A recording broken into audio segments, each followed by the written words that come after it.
잠깐, 올해가 무슨 해인지 아시나요? 그냥 넘어가지 마세요. 나는 무슨 띠야? 이 질문, 살면서 수백 번은 들었을 거예요.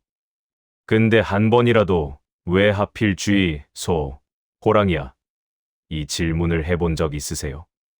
왜 12마리 동물이고, 왜 그 순서이고, 왜 하필 그 동물들인지, 고양이는 왜 없는지, 사자는 왜 없는지, 왜 용만 상상의 동물인지, 수천 년 동안 동아시아 전체가 이 12마리 동물을 중심으로 시간을 세고, 운명을 점치고, 사람의 성격을 판단해 왔어요. 중국, 한국, 일본, 베트남, 몽골, 티베트. 문화도 다르고 언어도 다른데 다들 이 12마리를 공유하고 있어요. 도대체 이게 어디서 왔을까요? 오늘 그 수천 년 된 비밀을 풀어드릴게요. 인간이 시간을 어떻게 표현해 왔는지 잠깐 생각해 보세요. 숫자로 표현하면 되잖아요. 1년, 2년, 3년. 간단하죠. 근데 수천 년 전 사람들은 숫자만으로는 부족하다고 느꼈어요. 숫자는 차갑거든요. 숫자는 기억하기 어려워요. 숫자는 이야기가 없어요. 그래서 사람들은 시간에 이름을 붙이기 시작했어요. 그것도 그냥 이름이 아니라 살아있는 생명의 이름을, 동물의 이름을. 이게 12지신의 출발점이에요. 12지신에서 12는 12, 지는 땅지, 시는 지지라는 한자를 쓰는데 정확하게는 12지지라고 해요. 12개의 땅의 가지. 하늘의 10개 가지가 천간이라면 땅의 12개 가지가 지지입니다. 여기에 각각 동물을 배속시킨 것이 12지신이에요. 그러면 이게 언제 시작됐냐? 가장 오래된 기록은 중국 은나라 시대까지 거슬러 올라가요. 지금으로부터 약 3200년 전이에요. 그 시대 갑골 문자에 이미 지지의 흔적이 보여요. 물론 그때는 동물과의 연결이 지금처럼 명확하지 않았고 순수하게 시간과 방향을 나타내는 기호로 쓰였어요. 동물과 연결되기 시작한 건 한나라 시대, 약 2000년 전부터예요. 이때부터 자축인묘 진사오미 신유술에 이 12글자에 각각 쥐, 소, 호랑이, 토끼, 용, 뱀, 말, 양, 원숭이, 달, 개, 돼지가 대응되기 시작해요. 그리고 이게 실크로드를 타고 전 아시아로 퍼졌어요. 근데 잠깐, 왜 하필 12이냐? 이게 우연이 아니에요. 목성이라는 행성 아시죠? 밤하늘에서 가장 밝게 빛나는 행성 중 하나인데 이 목성이 태양 주위를 한 바퀴 도는데 약 12년이 걸려요. 고대 중국인들은 목성을 세성, 시간을 세는 별이라고 불렀어요. 그리고 하늘을 12구역으로 나눠서 목성이 매년 하나씩 이동한다고 봤죠. 그래서 12년이 한 주기가 된 거예요. 여기에 하루 24시간도 연결됩니다. 고대에는 하루를 12개의 시간으로 나눴어요. 지금의 2시간이 옛날의 1시간이에요. 그 12시간에도 각각 12지의 동물이 대응돼요. 자신은 밤 11시에서 새벽 1시, 이때 활동하는 동물이 쥐. 축시는 새벽 1시에서 3시, 이때 활동하는 동물이 소. 이런 식으로 동물과 시간이 맞물려 있어요. 단순한 미신이 아니에요. 그 시대 사람들이 하늘을 관찰하고 동물의 생태를 관찰하고 그것을 시간 체계에 녹여낸 정교한 시스템이에요. 이제 가장 궁금한 부분으로 가볼게요. 왜 하필 이 12마리냐? 사자는 왜 없냐? 코끼리는 왜 없냐? 고양이는 왜 없냐? 이걸 설명하는 이야기가 있어요. 전설이지만 그 안에 담긴 의미가 깊어요. 옥황상제가 어느 날 선포합니다. 내가 12마리 동물을 뽑아 시간의 수호자로 삼겠다. 가장 먼저 도착하는 순서대로 자리를 배정하겠노라. 그래서 시작된 경주예요. 소는 걸음이 느린 걸 알기 때문에 제일 먼저 출발했어요. 열심히 걷고 또 걸었죠. 근데 출발할 때 쥐가 슬쩍 소등에 올라탔어요. 소는 몰랐어요. 그냥 열심히 걸었죠. 드디어 목적지에 다 왔을 때 쥐가 소등에서 훌쩍 뛰어내려 먼저 결승선을 통과했어요. 그래서 쥐가 1등, 소가 2등이에요. 호랑이는 가장 빠르다고 자만했다가 3등. 토끼는 이슬 먹으며 여유 있게 뛰었는데 4등. 용은 날 수 있는데 왜 5등이냐 하면 하늘을 날다가 비 없는 마을에 비를 내려줘야 해서 잠깐 멈췄대요. 6등은 뱀인데 말 말고 말에 숨어서 이동했다가 말이 놀라는 바람에 먼저 도착. 말이 7등. 양, 원숭이, 닭은 서로 협력해서 함께 왔는데 차례로 8, 9, 10등. 개는 목욕하느라 늦어서 11등. 돼지는 오는 길에 배가 고파서 밥 먹고 자다가 겨우 12등. 근데 고양이는요? 고양이도 경주에 참여하고 싶었어요. 근데 쥐에게 출발 날짜를 물어봤고 쥐는 하루 늦게 알려줬어요. 고양이가 도착했을 때는 이미 12자리가 다 찼죠. 그래서 고양이는 시비지에 들지 못하고 그 이후로 쥐를 원수처럼 여기게 됐다는 이야기예요. 이게 왜 전설로 남았냐면 고양이와 쥐의 관계를 설명하는 가장 오래된 이야기이기 때문이에요. 물론 이게 역사적 사실은 아니에요. 근데 이 전설이 아시아 전역에서 비슷한 형태로 전해진다는 게 흥미로워요. 나라마다 버전이 조금씩 다르고 어떤 나라는 쥐가 고양이에게 날짜를 알려줬다가 잊어버렸다는 버전도 있고 어떤 나라는 쥐가 처음부터 고의로 속였다는 버전도 있어요. 하지만 고양이가 빠져 있는 건 다 똑같아요. 이제 각 동물이 왜 선택됐는지 더 들어가 볼게요. 사실 전설만으로는 설명이 안 돼요. 왜 이 12마리냐는 질문에 더 근본적인 답이 있어요. 동아시아, 농경 문화에서 중요했던 동물들이에요. 쥐는 곡식을 훔치는 존재이면서 동시에 풍요를 상징했어요. 곡식이 있는 곳에 쥐가 있다는 건 그 창고가 가득 차 있다는 의미이기도 했거든요. 소는 농사의 핵심이었어요. 소 없이는 밭을 갈 수 없었고 소를 잃으면 집안이 망한다고 했죠. 호랑이는 두려움의 대상이자 경외의 대상이었어요. 산신령과 동일시됐고 나쁜 기운을 쫓는 존재로 여겨졌어요. 토끼는 달의 상징이었어요.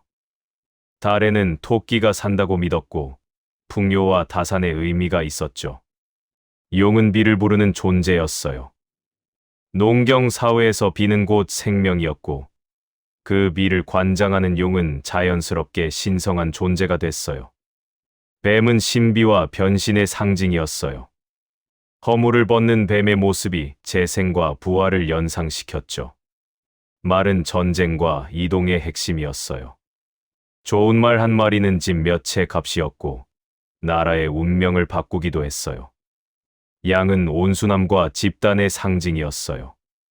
무리 지어다니고 유순하고 인간에게 유용한 동물. 원숭이는 영리함의 상징이었어요. 인간과 가장 닮은 동물로 재주와 꾀의 의미를 담고 있었죠. 닭은 새벽을 알리는 존재였어요. 해가 뜨기 전에 우는 닭의 울음소리는 어둠을 몰아내고 빛을 부른다고 믿었어요. 개는 충성과 신의의 상징이었어요. 인간과 가장 오래 함께한 동물. 돼지는 부와 풍요의 상징이었어요. 돼지가 살찐 집은 넉넉한 집이었고 제사에도 빠지지 않는 귀한 재물이었어요. 이 12마리는 단순히 동물 12마리가 아니에요.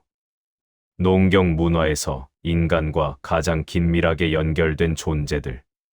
두려움과 경외와 감사와 친밀함을 동시에 느끼던 존재들이에요. 이제 조금 더 깊이 들어가 볼게요. 12지시는 단순히 연도를 나타내는 게 아니에요. 여기에는 여러 층위의 의미가 있어요. 첫 번째 층위는 시간이에요. 연도, 월, 일, 시간 모두 12지로 표현해요. 그래서 옛날 사람들은 태어난 연도, 월, 일, 시간을 합쳐서 사주라고 했어요. 사주는 4개의 기둥이에요. 각 기둥은 천간과 지지로 이루어지는데 지지에 12지신이 들어가요. 이게 단순한 달력이 아니에요. 시기간이 사람의 운명에 영향을 준다는 믿음의 체계예요. 두 번째 층위는 방향이에요. 12지신은 방향과도 연결돼 있어요. 자는 북쪽, 오는 남쪽, 묘는 동쪽, 유는 서쪽. 그래서 나침반 역할도 했어요. 풍수지리에서 방향을 말할 때 12지신을 썼어요. 집의 방향, 묘지의 방향, 마을의 배치 모두 이 시스템을 따랐어요. 세 번째 층위는 사람의 성격이에요. 어떤 띠에 태어났느냐에 따라 그 사람의 기본 성향이 있다고 봤어요. 이게 서양의 별자리와 비슷한 역할을 해요. 쥐띠는 영리하고 기민하다. 소띠는 성실하고 묵직하다. 호랑이띠는 용감하고 독립적이다. 이런 식으로요. 근데 재밌는 건 이게 단순한 성격 유형이 아니라 오행과 연결된다는 거예요. 오행이라는 것이 있어요. 목, 화, 토, 금, 수, 나무, 불, 흙, 쇠, 물. 세상의 모든 것이 이 5가지 기운으로 이루어진다는 사상이에요. 12지신 각각의 오행 중 하나가 배속돼 있어요. 그래서 어떤 띠에 태어났느냐는 단순히 동물의 특성만이 아니라 오행의 기운까지 포함하는 거예요. 이게 쌓이고 쌓여서 사주 명리학이라는 방대한 체계가 됩니다. 네 번째 층위는 수호와 보호예요. 12지신은 방위를 지키는 신으로도 숭배됐어요. 신라 왕릉 주변에 가면 12지신상이 있어요. 무덤을 둘러싸고 각자의 방위를 지키는 모습으로 조각돼 있는데 이게 왕의 사후 세계를 지킨다는 의미예요. 경주 괴릉, 경주 성덕왕릉 같은 곳에 가면 직접 볼 수 있어요. 갑옷을 입고 무기를 든 12동물의 모습. 동물이지만 인간처럼 서 있는 모습이 신기하고 또 경이로워요. 여기서 재밌는 이야기가 있어요. 12지신이 아시아 여러 나라로 퍼지면서 나라마다 조금씩 달라졌어요. 베트남을 예로 들면 토끼 자리에 고양이가 들어가요. 베트남에서는 토끼 대신 고양이가 4번째 동물이에요. 여기에는 여러 설이 있는데 베트남에서는 토끼보다 고양이가 훨씬 친숙한 동물이었기 때문이라는 설이 유력해요. 그리고 돼지 자리에 코끼리가 들어가는 나라도 있어요. 태국이나 미얀마 일부 지역에서는 코끼리가 12지에 들어가기도 해요. 코끼리가 그 지역에서 얼마나 중요한 존재였는지를 보여주죠. 몽골에서는 말 자리에 사슴이 들어가는 버전도 있어요. 몽골 유목 문화에서는 사슴이 특별한 의미를 가졌기 때문이에요. 이게 뭘 의미하냐면 12지신은 고정된 절대 진리가 아니라 그 문화가 가장 중요하게 여기는 동물들로 채워진 시스템이라는 거예요. 그 시대, 그 땅에서 사람들과 가장 긴밀하게 연결된 동물들. 두려움과 경외와 감사와 친밀함을 느끼던 존재들. 그것들이 모여서 시간의 이름이 됐어요. 한국에서는 어떻게 받아들였을까요? 한국에 12지가 들어온 건 삼국시대예요. 중국에서 불교와 함께, 유교와 함께 들어왔어요. 그리고 신라, 고려, 조선을 거치면서 한국 문화에 완전히 녹아들었어요. 신라의 왕릉에는 앞서 말한 것처럼 12지신상이 새겨졌어요. 조선 시대에는 12지신이 민화의 단골 소재가 됐어요. 호랑이 그림, 달 그림, 용 그림. 이것들이 단순한 동물어가 아니라 12지신의 기운을 집 안으로 불러들이는 의미가 있었어요. 그리고 지금도 우리는 매년 새해가 되면 무슨 해인지를 동물로 불러요.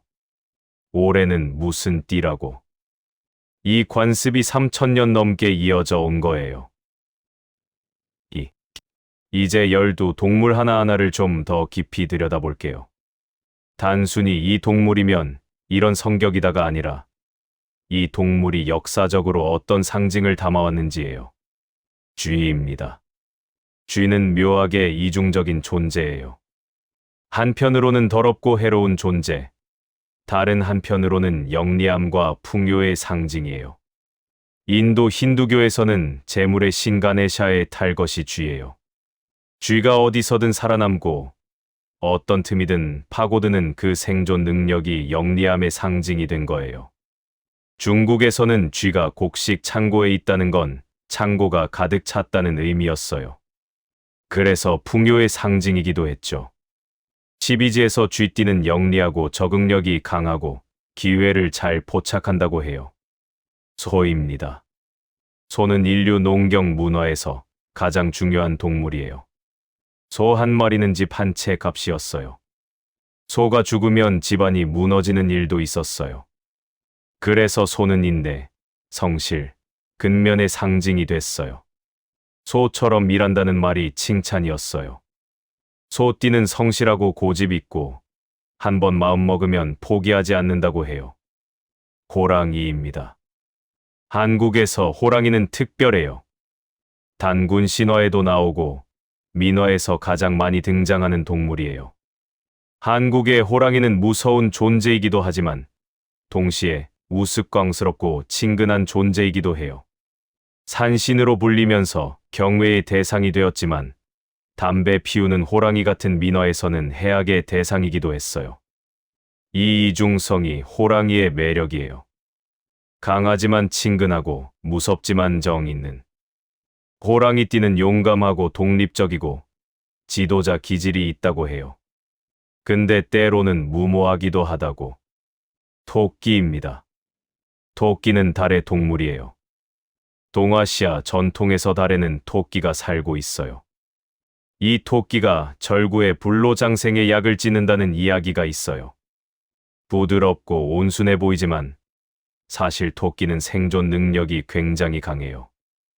빠르고 예민하고 위험을 먼저 감지해요. 토끼띠는 감수성이 풍부하고 눈치가 빠르고 사람들과 잘 어울린다고 해요. 용입니다. 12동물 중 유일한 상상의 동물이에요. 이게 의미 있는 거예요. 왜 상상의 동물이 실제 동물들 사이에 들어갔을까요? 용은 단순한 동물이 아니기 때문이에요. 용은 하늘과 땅, 물과 불, 신과 인간 사이를 매개하는 존재예요. 현실에 없기 때문에 오히려 모든 것이 될 수 있는 존재예요. 동아시아에서 용은 서양의 용과 달라요.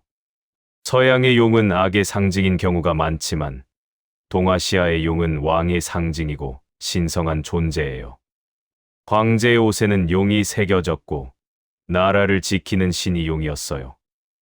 용띠는 카리스마 있고 야심차고 운이 강하다고 해요. 12지 중에서 가장 강한 기운을 가진 띠로 여겨져요. 뱀입니다. 뱀은 전 세계적으로 신비와 변신의 상징이에요. 허물을 벗는 뱀의 특성이 재생과 부활을 연상시키기 때문이에요. 성경에서는 악의 상징이지만 동아시아에서는 지혜와 신비의 상징이에요. 의학의 상징인 아스클레피오스의 지팡이에도 뱀이 감겨 있어요. 뱀띠는 직관이 강하고 신중하고 속을 잘 드러내지 않는다고 해요. 지혜롭지만 때로는 너무 조심스럽다고 말입니다. 말은 인류 문명의 속도를 바꾼 동물이에요.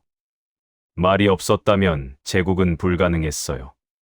칭기즈칸의 몽골 제국이 그렇게 넓은 땅을 지배할 수 있었던 것도 뛰어난 기병 때문이었어요. 말은 자유, 속도, 열정의 상징이에요. 달리는 말의 모습에서 사람들은 자유를 봤어요. 말띠는 활동적이고 자유를 사랑하고 열정적이라고 해요. 근데 한자리에 오래 있는 걸 힘들어한다고. 양입니다. 양은 동서양 모두에서 온순함과 순종의 상징이에요. 기독교에서 예수를 하나님의 어린 양이라고 부르는 것도 이 때문이에요. 동아시아에서 양은 조화와 평화의 상징이에요. 한자 아름다울 미는 양과 크다는 의미가 합쳐진 글자예요. 근 양이 가장 아름다운 것, 이라는 의미가 있다는 설이 있어요. 양띠는 온화하고 예술적 감성이 있고 인간관계를 중요히 여긴다고 해요. 원숭이입니다. 원숭이는 영리함의 상징이에요. 인간과 가장 닮은 동물. 그 영리함이 장점이기도 하고 단점이기도 해요. 서유기의 손오공이 원숭이잖아요. 엄청나게 영리하고 재주가 많지만 그 영리함 때문에 오히려 말썽을 피우기도 하죠. 원숭이띠는 재치 있고 다재다능하고 문제 해결 능력이 뛰어나다고 해요. 근데 때로는 너무 영리해서 잔꾀를 부린다고. 닭입니다. 닭은 새벽의 동물이에요. 해가 뜨기 전에 울어서 어둠을 몰아내는 존재. 그래서 악을 쫓고 빛을 부르는 신성한 의미가 있었어요. 닭의 울음소리는 귀신이 싫어한다는 이야기가 있어요. 그래서 전통적으로 사당이나 신성한 공간 근처에 닭을 키웠어요. 닭띠는 부지런하고 책임감 있고 세심하다고 해요. 시간 약속을 잘 지키고. 개입니다. 개는 인간과 가장 오래 함께한 동물이에요. 1만 5천 년에서 4만 년 전부터 인간과 함께 살았다고 해요. 충성, 신의, 보호. 이게 개가 가진 상징이에요. 집을 지키고, 주인을 따르고, 위험에서 보호하는. 개띠는 정직하고 충실하고 의리를 중요시한다고 해요. 때로는 너무 직접적이라 오해를 받기도 한다고. 돼지입니다. 돼지는 오해받는 동물이에요. 더럽다고 생각하지만 사실 돼지는 굉장히 깨끗한 공간과 더러운 공간을 구분하는 동물이에요. 동아시아에서 돼지는 부와 풍요의 상징이에요. 살찐 돼지는 넉넉함의 증거였고 돼지 꿈을 꾸면 복이 온다고 했어요. 돼지띠는 순수하고 솔직하고 베풀기를 좋아한다고 해요. 욕심이 없고 너그럽다고.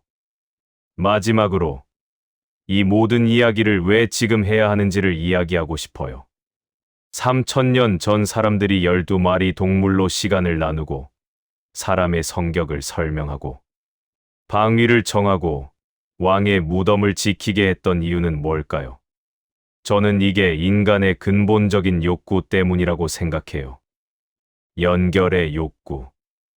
나와 우주가 연결돼 있다는 느낌. 내가 태어난 순간이 우주의 어떤 질서와 맞닿아 있다는 느낌. 내가 그냥 우연히 태어난 게 아니라 어떤 흐름 속에 있다는 느낌. 이게 인간에게 위안이 됐어요. 지금 우리는 과학의 시대에 살아요. 12지신이 진짜 운명을 결정한다고 믿는 사람은 많지 않아요. 그래도 우리는 여전히 새해가 되면 무슨 해인지를 동물로 이야기해요. 아이가 태어나면 무슨 띠인지를 확인해요. 연애할 때 띠 궁합을 봐요. 왜일까요? 그게 재미있어서이기도 하지만 어딘가 그 연결의 욕구가 남아있는 거예요. 나는 어떤 기운을 가지고 태어난 존재인가? 나는 어떤 시간에 속해 있는가? 나는 이 우주의 질서 속에서 어디에 위치하는가? 이 질문들은 3,000년 전에도 지금도 여전히 인간에게 중요한 질문이에요. 12지신을 공부하면서 제가 가장 인상 깊었던 것은 이거예요. 이게 단순히 미신이 아니라는 것. 수천 년 동안 수억 명의 사람들이 이 시스템을 써왔다는 건 거기에 어떤 실용성이 있었다는 거예요. 하늘을 관찰하고 동물을 관찰하고 인간을 관찰하면서 쌓인 지혜. 그 지혜를 완전히 무시하는 건 오만이고 그 지혜를 절대 진리로 받아들이는 건 맹목이에요. 현명한 태도는 그 사이 어딘가에 있어요. 이 오래된 지혜가 무엇을 포착하려 했는지를 이해하되 그것에 얽매이지는 않는 것. 내가 호랑이띠라서 용감해야 한다는 게 아니라 호랑이의 용기와 독립심이 내 안에 어떤 가능성으로 있는지를 생각해 보는 것. 내가 뱀띠라서 속을 안 드러낸다는 게 아니라 그 조심성이 지혜로 쓰일 때 어떤 빛을 발할 수 있는지를 생각해 보는 것. 오늘 마무리하면서 한 가지만 부탁드릴게요. 오늘 이 이야기를 들으셨으면 집에 가서 가족들에게 이 질문 한번 해보세요. 우리 집에서 제일 먼저 경주에 도착했을 동물은 누구일 것 같아? 그 대화 속에 3000년의 역사가 흐를 거예요. 그게 12지신이 지금 우리에게 주는 선물이에요. 오래된 이야기가 새로운 대화를 만드는 것. 감사합니다. 나무아미타불 관세음보살.